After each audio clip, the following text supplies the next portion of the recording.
എന്തായാലും വലിയ പ്രതീക്ഷയോടുകൂടി നടുഭാഗം ഇപ്പോൾ നീറ്റിലേക്ക് ഇറങ്ങാൻ പോവുകയാണ്. നമുക്കറിയാം അവർ ആഴ്ചകൾ നീണ്ടുനിന്ന പരിശീലനത്തിനൊടുവിൽ സുഖചികിത്സയ്ക്ക് എന്ന പോലെ വള്ളപ്പുരയിലേക്ക് കയറിയ നടുഭാഗമാണ് ഇന്ന് നീറ്റിലേക്ക് ഇറങ്ങാൻ പോകുന്നത്. എല്ലാ തയ്യാറെടുപ്പോടും കൂടി ഭക്തി നിർഭരമായൊരു അന്തരീക്ഷത്തിൽ ആണ് അത് ഇപ്പോൾ നമുക്കറിയാം ആ പുന്നമടയിൽ നെട്ടയത്തിലേക്ക് എത്താൻ പോകുന്നത് എന്നുള്ളതാണ്. വലിയ പ്രതീക്ഷ നടുഭാഗത്തിനുണ്ട്. അതുപോലെ തന്നെ ഓരോ വള്ളങ്ങൾക്കുമുണ്ട്. ഇന്ന് എല്ലാവരും 21 ചുണ്ടന്മാരും ഒപ്പം തന്നെ അവിടെ എത്തുന്ന ഇരുട്ടുകുത്തി, വെപ്പ് അടക്കമുള്ള ചെറുവള്ളങ്ങളും ഉൾപ്പെടെ എല്ലാവരും ഇന്ന് പുന്നമടയുടെ ഹീറോ അവരാണ്. അവർ ഓരോ വള്ളങ്ങളുമാണ്. അത്തരത്തിൽ 71 കളിവള്ളങ്ങൾ ഉൾപ്പെടെ ഇന്ന് വരുന്നു എന്നുള്ളതാണ്. 21 വള്ളങ്ങൾ, 21ാമത് നെഹ്റു ട്രോഫിയിൽ 71 വള്ളങ്ങളാണ് ഇന്ന് പുന്നമടയുടെ ആ ഓളങ്ങളെ തൊടുന്നത് എന്നുള്ളതാണ്. എന്തായാലും നമുക്കിപ്പോൾ നമ്മൾ ദൃശ്യങ്ങൾ കാണുന്നത് നടുഭാഗത്തിന്റെ ആ ഒരു വള്ളപ്പുരയാണ്. അവസാന വട്ട മിനുക്കുപണികൾ ഇവിടെ നടന്നുകൊണ്ടിരിക്കുന്നു. ഇനി ഇറങ്ങിയാൽ മതി ആ ഒരു ഓളപ്പരപ്പിന്റെ തീ പാറുന്ന ആ ഒരു പോരാട്ടത്തിലേക്ക് തികഞ്ഞ ആത്മവിശ്വാസത്തോടു കൂടി അവർ ഇറങ്ങാനായി തയ്യാറായി നിൽക്കുകയാണ്. എന്താവും? ജയിക്കും. 100% ഉറപ്പ്. വലിയ ആത്മവിശ്വാസത്തോടെ നിങ്ങൾ കുറേ ദിവസങ്ങളായിട്ടുള്ള പരിശീലനത്തിലാണ്. ഇതിനകത്ത് എന്താണ് റോൾ? എന്താണ്? അമരം. വലിയ ഹീറോസ് ആണ് ഈ നിൽക്കുന്നത്. ഞാൻ വന്നപ്പോഴേ കണ്ടു അവിടെ ഇങ്ങനെ തൂക്കിയിട്ടിരിക്കുന്നത്. ഇത്രയും വെയിറ്റുള്ള ആ പങ്കായം നിങ്ങളോട് ആരാധനയാണ് തോന്നുന്നു. എത്ര പേരുണ്ട്? 5 പേര്. അവർ 5 പേര് വളരെ ഗൗരവത്തോടു കൂടി ഓരോ കാര്യങ്ങൾ. എന്താ പേരെന്താ ചേട്ടൻ്റെ? സന്തോഷ്. അപ്പോൾ എത്രാമത്തെ ഇതായാണ് വരുന്നത്? ഞാൻ 4ാം പങ്കായം. 4ാമതായി. 1ാം പങ്കായം ആരാണ്? സുരേഷ് ചേട്ടൻ. ആണോ? സുരേഷ് ചേട്ടനെ നമ്മളൊന്ന് കണ്ടിട്ട് വരാം. കാരണം എൽദോയ്ക്കും ശ്രീജയ്ക്കും പിന്നെ പറയണ്ട. എൽദോ നീ അറിയണം, ഇത് ഒരു ചില്ലറ പണിയൊന്നും അല്ല. ഇത്രയും വലിയ തുഴ, നമ്മൾ നേരത്തെ ദൃശ്യങ്ങൾ കണ്ട പോലത്തെ വലിയ തുഴ. 1ാം പങ്കായമാണ്. സുരേഷ് ചേട്ടാ ഇനി വന്നേ, കാണിക്കട്ടെ ഞങ്ങൾ നടുഭാഗത്തിന്റെ 1ാം പങ്കായം. ടെൻഷൻ വല്ലതും ഉണ്ടോ? ഒരു ടെൻഷനില്ല. എത്ര കാലമായിട്ടുണ്ട് ഇതിനകത്ത്? വള്ളംകളിയിൽ ഒരു 37 വർഷത്തോളമായിട്ട്. കപ്പടിച്ച പങ്കായങ്ങളൊക്കെ എന്തിട്ടുണ്ടല്ലോ അല്ലേ? ഉണ്ട്. പങ്കായത്തിൽ നിന്ന് കപ്പടിച്ചിട്ടില്ല. ഇരുന്ന് 4 ഫോർട്രിക്ക് അടിച്ചിട്ടുണ്ട്. കുമരകം ടൗണിന്റെ കൂടെ അന്ന് തുഴച്ചിക്കാരനായിട്ട്. ഇത്തവണ അപ്പോൾ നമ്മളൊരു പുന്നമട എങ്ങനെയാണ് നടുഭാഗവും പുന്നമടയും ഉള്ള ഒരു തയ്യാറെടുപ്പ്? നടുഭാഗം ഒരു വ്യക്തമായ ഒരു ജയം ഉണ്ടാവുമെന്നാണ് ഞങ്ങളുടെ ആത്മവിശ്വാസം. അതിനുള്ള ടീമുമുണ്ട്, അതിനുള്ള കോച്ചുമാരുണ്ട്. പിന്നെ ഇതിനും പോകുന്നൊരു വള്ളം ഞങ്ങളുടെ കയ്യിലുണ്ട്. നടുഭാഗം വള്ളം എന്ന് പറഞ്ഞാൽ ഒരുപാട് ചരിത്ര പ്രാധാന്യമുള്ള അല്ലെ? നെഹ്റുവിന്റെ കാല് പതിഞ്ഞ വള്ളമാണ്. പിന്നെ ട്രോഫി എന്നുള്ള പേരിലേക്ക് കൊണ്ടുവന്ന വള്ളമാണ്. പിന്നെ വള്ളത്തിന് അതിൻ്റെതായ ഒരു മേന്മയുള്ള വള്ളമാണ്. അതിന്റെ ഒരു ആത്മധൈര്യം ഞങ്ങൾക്ക് 100% ഉണ്ട്. ഛത്രപതി ആ പേര് ഏറ്റവും യോജിച്ചൊരു വള്ളമാണ്. പിന്നെ ഞങ്ങളുടെ തുഴച്ചിക്കാർ ഏറ്റവും പവർഫുള്ളായ ഒരു തുഴച്ചിക്കാരാണ്. അതിൻ്റെയാണ് ഞങ്ങൾക്കൊരു ആത്മവിശ്വാസം.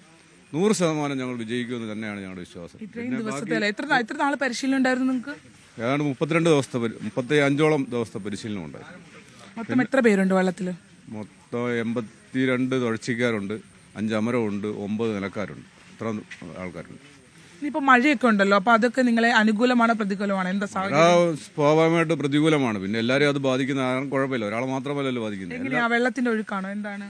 കാറ്റ് ഒരു മുഖ്യമായ ഒരു ഘടകമായിരിക്കും. കാര്യം നമ്മൾ തുഴയുന്ന സ്ഥലത്ത് കാറ്റടിക്കുമ്പോൾ വള്ളത്തിന്റെ ദിശ മാറാനായിട്ട് സാധ്യതയുണ്ട്. പിന്നെ ഒഴുക്കിന്റെ ഒരു വ്യത്യാസം വരും. എന്നാലും കുഴപ്പമില്ല, നല്ലൊരു കാലാവസ്ഥയായിരിക്കും എന്ന് പ്രതീക്ഷിക്കുന്നു. എല്ലാം മൂളിയിരിക്കുന്നത് ഈശ്വരൻ്റെയിലാണ് നമ്മുടെ ബാക്കിയുള്ള ദിവസങ്ങൾ. ഇന്നത്തെ ദിവസം 6-യിലായിരിക്കും എന്ന് ഈശ്വരൻ നിയോഗിച്ചിട്ടുണ്ട്. അത് ഞങ്ങളിലാകട്ടെ എന്ന് ഞങ്ങൾ പ്രാർത്ഥിക്കുന്നു. തികഞ്ഞ അച്ചടക്കത്തോടുകൂടി ഞങ്ങൾ ഈ മത്സരത്തിന് ഇറങ്ങുന്നു. എല്ലാവരെയും പരസ്പരം ബഹുമാനിച്ച് അത് തന്നെ, എല്ലാവരെയും ഞങ്ങൾ ബഹുമാനത്തുണ്ട്. ഞങ്ങൾ ആരെയും ഒരു കുറച്ച് കാണുന്നില്ല. എതിരാളി ഇപ്പം ഞങ്ങളുടെ കൂടെ കളിക്കുന്ന നിരണമാണ്, ഹീറ്റ്സ് കളിക്കുന്ന നിരണമാണെങ്കിലും അവന്റെ കൂടെ കളിക്കണമെന്നാണ് ഞങ്ങളുടെ വിശ്വാസം. അവനോട് മത്സരിച്ച് അവനോട് ജയിക്കുവാണെങ്കിൽ ഞങ്ങളുടെ തുഴച്ചിക്കാർക്ക് ഒരു ആത്മവിശ്വാസമാവും. എങ്ങനെയായാലും ഞങ്ങൾ ഫൈനലിലുണ്ടാവും. അതിൽ 4 വള്ളത്തിൽ ഒരാൾ നടുഭാഗം വള്ളമായിരിക്കും. കപ്പ് തരുന്നത് നമുക്ക് അന്നത്തെ ആ സമയത്ത് ഒരു ഇതായിരിക്കും. കഠിനാധ്വാനത്തിനൊപ്പം തന്നെ ഒരു ഭാഗ്യവും കാലാവസ്ഥ വേണം, ഭാഗ്യം വേണം, ദൈവത്തിന്റെ ഒരു ഇത് വേണം. അതിന് നമ്മുടെ അച്ചടക്കം വേണം. അച്ചടക്കം ഉണ്ടെങ്കിൽ ദൈവം ഉണ്ടാവും എന്നാണ് എൻ്റെ വിശ്വാസം. ഇത്രയും നാളത്തെ ഒരു എക്സ്പീരിയൻസ്. പുന്നമടയിൽ എത്ര മണിയോടെ എത്തും? ഞങ്ങളൊരു 12 മണിയോടുകൂടെ പുന്നമടയിൽ എത്തും. ഒരു ഫുൾ ടീം അവിടെ ക്യാമ്പിലൊക്കെ എല്ലാവരും ഓക്കെ ആയി? ക്യാമ്പിലെല്ലാം ഓക്കെ ആയി. ഇപ്പോൾ വള്ളം ഇറക്കാനായിട്ട് ഞങ്ങളുടെ തുഴച്ചിക്കാരെല്ലാം. കാര്യങ്ങളൊക്കെ എന്തൊക്കെയായിരുന്നു ഇന്ന്? പ്രത്യേകിച്ച് അവർക്ക് റിലാക്സേഷന് വേണ്ടി ഞങ്ങൾ സാധാരണ വെളുപ്പിനാണ് എല്ലാ വെള്ളം മിക്കവാറും ഇറങ്ങുന്നത്. ഇന്നൊരു 7 മണി കാലാവസ്ഥ ഇങ്ങനെ ആയത്, മഴയായത് കാരണം 7 മണി കഴിഞ്ഞ് വെള്ളം ഇറക്കി. ഇപ്പൊ ഇറക്കിയാൽ മഴയാണെങ്കിൽ ആ സമയം വരെ വൈകുന്നേരം 5 മണി 6 മണി വരെ തുഴച്ചിക്കാർ മഴ തന്നെയുണ്ട്. അപ്പൊ ആ ഈർപ്പടിക്കുമ്പോൾ എല്ലാവർക്കും സ്വാഭാവികമായിട്ടൊരു പ്രശ്നം ഉണ്ടാവും. ഇത്തവണ 21 വള്ളങ്ങളാണ്. 21 വള്ളങ്ങളിലോളം 2000 ചില്ലുവാനും കായിതാരങ്ങളുണ്ട്. ഇത്രയും വലിയൊരു ഇവന്റ് പുന്നമടയ്ക്ക് ആർക്കും ഈ ലോകത്തിന് നൽകാൻ കഴിയില്ല. ഒളിമ്പിക്സിന് പോലും ഇത്ര ഇല്ലെന്ന് എനിക്ക് തോന്നുന്നത്. സാധാരണ ഈ ചുണ്ടങ്ങളിൽ മാത്രം 2000 മുകളിലുണ്ട്. പിന്നെ കൊച്ചു വള്ളങ്ങളുണ്ട്, 79-78 വള്ളങ്ങളുണ്ട്. ഇതിലെല്ലാം കൂടി ഏകദേശം ഒരു 5000 മേളിൽ കായിതാരങ്ങളുണ്ടാവും. ഇപ്പൊ ഒരുപക്ഷെ നമുക്ക് തോന്നുന്നു നമ്മള് സാധാരണഗതിയിൽ ഇത്രയും വള്ളങ്ങൾ ഇല്ലെങ്കിൽ ഒരു 6:30 ആവും തീരുമ്പോ. ഇച്ചിരി നീണ്ടു പോകുമായിരിക്കും അല്ലേ? ഇല്ല, ഇത് സമയക്രമത്തിന്റെ സ്റ്റിൽ സ്റ്റാർട്ട് ആയത് കാരണം പെട്ടെന്ന് തന്നെ നടക്കാൻ സാധ്യതയുണ്ട്. കൃത്യമായിട്ട് കഴിഞ്ഞ തവണയൊക്കെ സ്റ്റാർട്ടിംഗ് പ്രശ്നമായിരുന്നല്ലോ, എല്ലാവരും ആക്ഷേപം ഉന്നയിക്കുന്നുണ്ട്. ഇത്തവണ ഉണ്ടായതാണ്, ഞങ്ങൾ അനുഭവിച്ചതാണ്. ഇത്തവണ അതുണ്ടാവുകയല്ലെന്ന് നിങ്ങളായിരുന്നു വലിയൊരു പരാതി. TVC-യിൽ അന്ന് ഞാൻ ഒന്നാമരാണ്, ഈ വള്ളത്തിൽ തന്നെയായിരുന്നു ഒന്നാമരാവുന്നത്. അപ്പൊ ഞങ്ങൾ അനുഭവിച്ചതാണ്. തുഴപ്പൊക്കെ പിടിച്ചിട്ടും സ്റ്റാർട്ടർമാര് സ്റ്റാർട്ട് അടിച്ചു. ഒന്ന് ഞങ്ങളൊന്ന് ഒതുങ്ങി കൊടുത്തോട്ടെ, അവരൊന്ന് അവരാ ക്രമീകരണങ്ങൾക്കിടയിൽ നമ്മൾ തടസ്സപ്പെടുത്താൻ പാടില്ല. അപ്പോൾ ഇത്തവണത്തെ സ്റ്റാർട്ടിങ് എങ്ങനെയായിരിക്കുമെന്നാണ്, കാരണം കുറ്റമറ്റതാണെന്നാണ് നെഹ്റു സൊസൈറ്റി പറയുന്നത്. പിന്നെ നേരത്തെ ഇരുന്ന ഋഷികേശ് എന്ന ഒരു സ്റ്റാർട്ടറാണ് ഇത്തവണ സ്റ്റാർട്ടിംഗ് സംവിധാനമായിട്ട് വരുന്നതെന്നാണ് പറഞ്ഞത്. അപ്പം കുഴപ്പമില്ല, സ്റ്റാർട്ടിംഗ് സംവിധാനം നടക്കുന്നതാണ്. എന്തായാലും കഴിഞ്ഞ പ്രാവശ്യത്തെ പോലെ സംഭവിക്കാതിരിക്കട്ടെ. കഴിഞ്ഞ പ്രാവശ്യം എന്താ ഹൃദയമിടിപ്പായിരുന്നു ഫൈനലിൽ. 4ാമത്തെ തുഴയ്ക്കാണ് ഞങ്ങളുടെ വള്ളം ഒന്ന് ഇതിലേക്ക് പോകുന്നത്, ഫോമിലേക്ക് പോകുന്നത്. അതിൻ്റെ തോൽവി ഞങ്ങൾക്കുണ്ടായി. അല്ലെങ്കിൽ സുനിശ്ചിതമായിട്ട് ഈ വള്ളം തന്നെ കപ്പടിക്കേണ്ടതായിരുന്നു. കഴിഞ്ഞ തവണ ഏറ്റവും പ്രതീക്ഷയോടെ കരുതിയ വെള്ളം. അത് തന്നെ, കഴിഞ്ഞ പ്രാവശ്യം നടുഭാഗം വെള്ളം കപ്പടിക്കേണ്ടതായിരുന്നു. അത് നഷ്ടപ്പെട്ടതിന് ഇത്തവണ തിരിച്ചു കിട്ടുമെന്നൊരു ആത്മവിശ്വാസമുണ്ട്. ദൈവം അങ്ങനെ അനുവദിക്കട്ടെ എന്ന് ഞാൻ പ്രാർത്ഥിക്കുന്നു. അതായത് ഏകദേശം 66 വർഷങ്ങൾക്കോളം കാത്തിരുന്നതിന് ശേഷം 2019 കിട്ടി. അതിനുശേഷം ഇപ്പം കഴിഞ്ഞ വലിയ പ്രതീക്ഷയിലേക്ക് പോയി. വലിയ പ്രതീക്ഷയിലായിരുന്നു. കഴിഞ്ഞ 2-3 വർഷമായിട്ട് നടുഭാഗം വെള്ളം ഫൈനലിൽ തന്നെയുണ്ട്.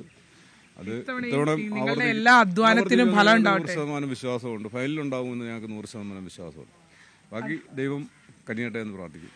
അതാണ് അവര് വലിയ ഈ പറഞ്ഞ പോലെ വള്ളംകളി എന്ന് പറയുമ്പോൾ കാലാവസ്ഥയും ഭാഗ്യവും ഒപ്പം കഠിനാധ്വാനവും അതാണ് അതിൻ്റെ ഒരു റിസൾട്ട് നിർണ്ണയിക്കുക എന്നുള്ളത്. ചിലപ്പോൾ നമ്മൾ കണ്ണടച്ച് കഴിഞ്ഞ പ്രാവശ്യത്തെ ഫൈനലൊക്കെ നമ്മൾ കണ്ടു കഴിഞ്ഞാൽ കണ്ണിന് പോലും വിശ്വസിക്കാൻ പറ്റില്ല. ആരാണ് ജയിച്ചതെന്ന് നമ്മൾ ഗാലറിയിൽ ഇരുന്ന് കാണുന്നവർക്കോ അല്ലെങ്കിൽ ആ ഡിസ്പ്ലേ കാണുന്നവർക്ക് പോലും മനസ്സിലാക്കാൻ കഴിയാത്ത അത്ര കൺഫ്യൂഷൻ ഉണ്ടായിരുന്നു എന്നുള്ളതാണ്. അപ്പോൾ ഇത്തവണ അതിഗംഭീരമായൊരു ഫൈനൽ തന്നെയായിരിക്കും. നടുഭാഗവും ആ പ്രതീക്ഷ തന്നെയാണ് പങ്കുവെക്കുന്നത്. അവർ ആ ഫൈനലിലേക്ക് തങ്ങൾ കടക്കും. ഫൈനൽ എന്ന് പറയുന്നത് പിന്നീട് ഈ പറഞ്ഞ എല്ലാ കാര്യങ്ങളും ചേർന്ന ഒരു പോരാട്ടം തന്നെയാണ്.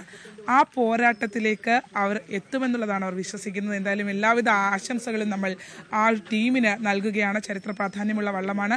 നമുക്കറിയാം, ചമ്പക്കുളത്തുകാരുടെ വള്ളത്തിൽ, അവരുടെ കരയുടെ വള്ളത്തിൽ തുഴഞ്ഞ് അവിടെ നിന്ന് അപമാനിതരായി പോയി ഇറങ്ങി വന്ന നടുഭാഗം ചുണ്ടൻകാരാണ്. ഒപ്പം തന്നെ വെമ്പാലയിൽ നിന്നും ഒരു കളിവെള്ളം കൊണ്ടുവന്നുകൊണ്ട് ആ കളിവെള്ളം അവരുടെ ചുണ്ടനായി വെച്ച് അവരുടെ ആദ്യ നെഹ്റു ട്രോഫിയിൽ കപ്പണിഞ്ഞ നെഹ്റു ആവേശം കൊണ്ട് ചാടി ഇറങ്ങിയ വള്ളമാണ്. അത്രമേൽ ആവേശം ആ വള്ളത്തിന് ആ ഒരു ഓളപ്പരപ്പിൽ ഉണ്ടാക്കാൻ കഴിഞ്ഞ ചരിത്രം കുറിച്ച ആ ഒരു വെള്ളിക്കപ്പിലേക്ക് കൊണ്ടുവന്ന വള്ളമാണ്.